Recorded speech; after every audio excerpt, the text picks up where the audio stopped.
नमस्कार, स्वागत है आपका मेरे YouTube चैनल पर। हमारे सामने एक 43 वर्षीय युवक की कुंडली, जिसके बारे में हम ग्रह गोचर दशाओं की चर्चा करने वाले हैं। कुंडली सिंह लगन की कुंडली है।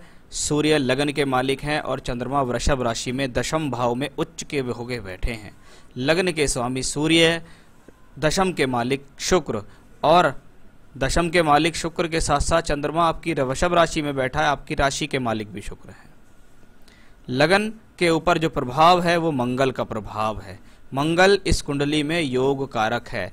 सूर्य के लगन के लिए मंगल को परम मित्रता दी गई है, यानी सूर्य राजा हैं और राजा के आगे हमेशा सेनापति होता है।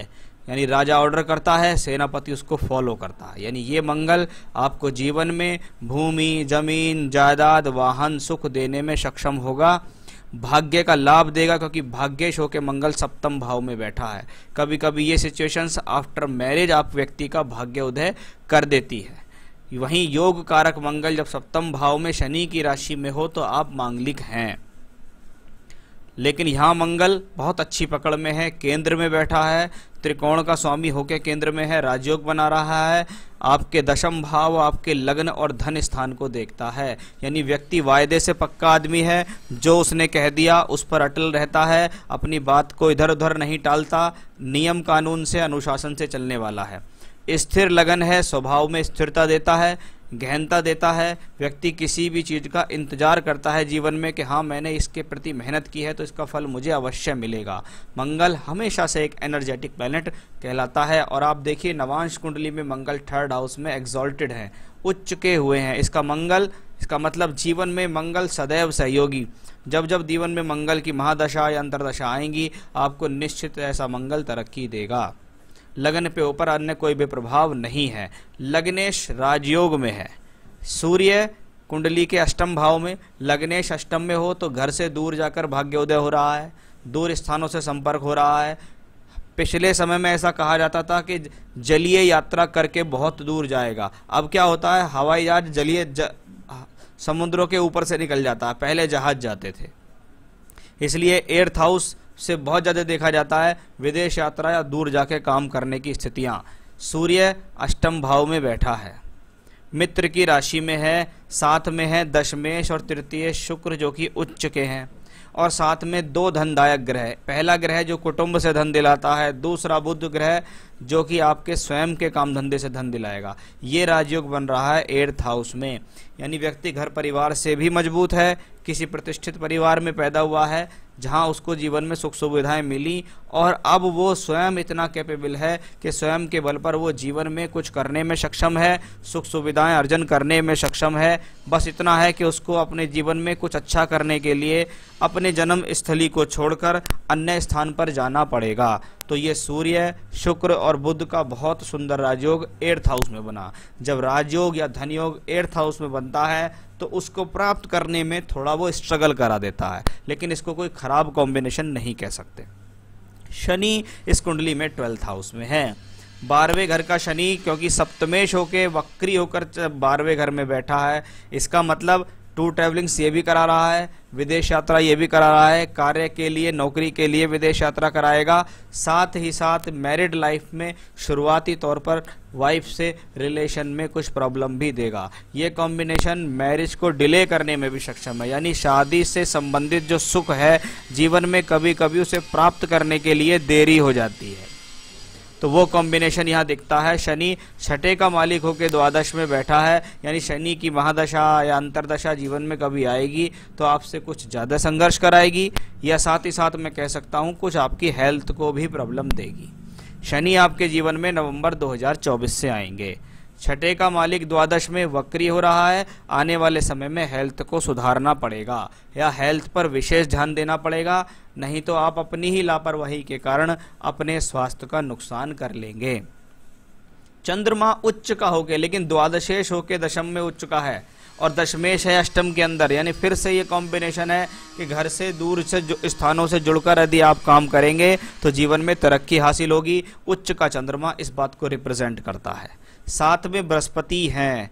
बृहस्पति जब दशम भाव के अंदर हो आपके कर्मों को सुधारता है, आपको अच्छे कर्म करने के लिए प्रेरित करता है, आपको अच्छे और बुरे में समझ देता है कि क्या अच्छा है क्या बुरा है? जीवन में आप अच्छे कार्यों के प्रति प्रेरित रहते हैं, दान धर्म भी करते हैं, लोगों की सेवा भी करते हैं, क्योंकि गुरु चंद्रमा का ये योग, ये गुरु चंद्र योग है, ये गजकेसरी योग नहीं है।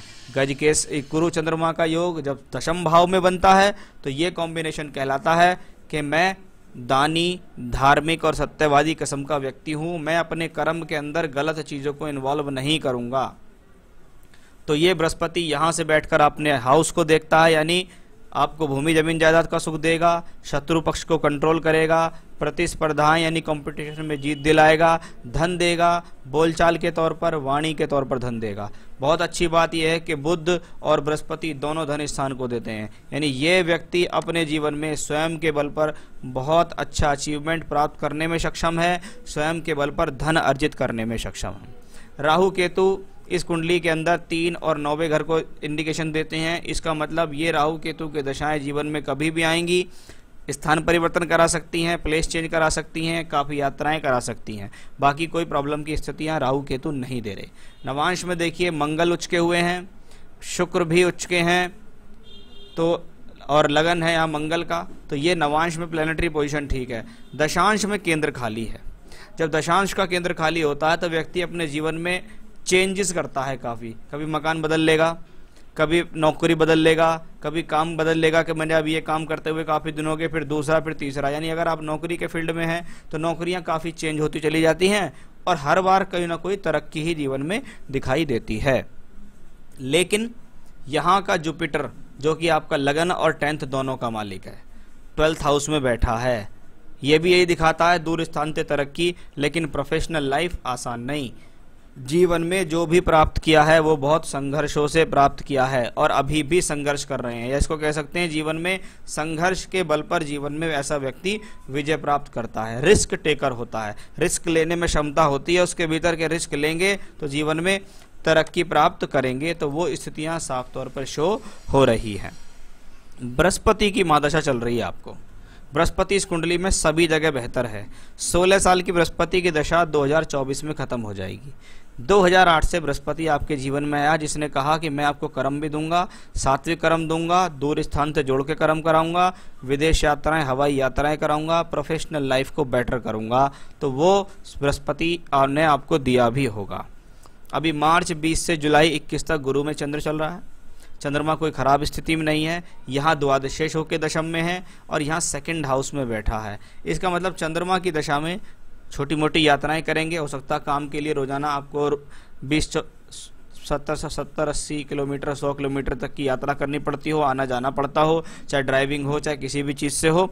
साथ ही साथ चंद्रमा आपके भीतर कुछ चेंज का विचार भी लाता है कि मुझे अब कुछ चेंज कर लेना चाहिए, या मैं कुछ नौकरी चेंज कर लूँ, या मैं कुछ बदलाव कर लूँ। कुल मिला के ये हानि का कॉम्बिनेशन नहीं है। और उससे बढ़िया जब जुलाई 21 से जून 22 तक गुरु में मंगल की दशा आएगी, तो ये वो मंगल है, अगर जीवन में कोई प्रमोशन रुक रहा है, प्रमोशन होगा, तरक्की मिलेगी। आने वाला जो समय है गुरु में मंगल, वो आपको आने वाले समय में बहुत अच्छी तरक्की देने वाला है, जिसके बारे में मैंने शुरू में ही चर्चा की है। जो कि आप पूछ भी रहे हैं, माई financial future will be, I will be healthy और कंफर्टेबल इन माई लाइफ। बिल्कुल आने वाली दशाएं ये कहती है कि भैया लगातार आपको जो दशा चल रही हैं वो ठीक है, लेकिन सबसे ज़्यादा रखना होगा शरीर का ध्यान, स्वास्थ्य का ध्यान। अच्छी दिनचर्या को अपनाइए, खराब दिनचर्या से दूर रहिए, अच्छे खान पान को अपनाइए, तभी आपको जीवन में मिलेगा लाभ। तो ये दशाएं आने वाले समय में बहुत बेहतर हैं। एक सवाल आपने और पूछा है, will I have kids in the future. बच्चों से संबंधित सुख, संतान से संबंधित प्राप्तियां इस हॉरोस्कोप में अपने आप में बहुत बेहतर कंडीशन में है। बृहस्पति में मंगल, यदि कोई संतान का सुख चाह रहे हैं तो मेरे हिसाब से 2022 तक आपको अवश्य संतान से संबंधित सुख प्राप्त हो जाएगा। प्रोफेशन के पॉइंट ऑफ व्यू से, करियर के पॉइंट ऑफ व्यू से तो ये हॉरोस्कोप मेहनत कर ही रही है, और अच्छी बात यह है कि मेहनत करके अचीव कर रही है। वो कॉम्बिनेशंस इस चार्ट के अंदर अपने आप में बहुत ज़्यादा दिखाई दे रहा है। आने वाले समय में स्थितियां काफ़ी हद तक बेहतर हैं। आपको अपने प्रयास लगातार करते रहने चाहिए, आप निश्चित अपने जीवन में तरक्की करेंगे ही करेंगे। अब बात आती है उपायों की कि आपको उपाय क्या करने चाहिए। देखिए, मंगल और बृहस्पति इस हॉरोस्कोप में सपोर्टिव हैं।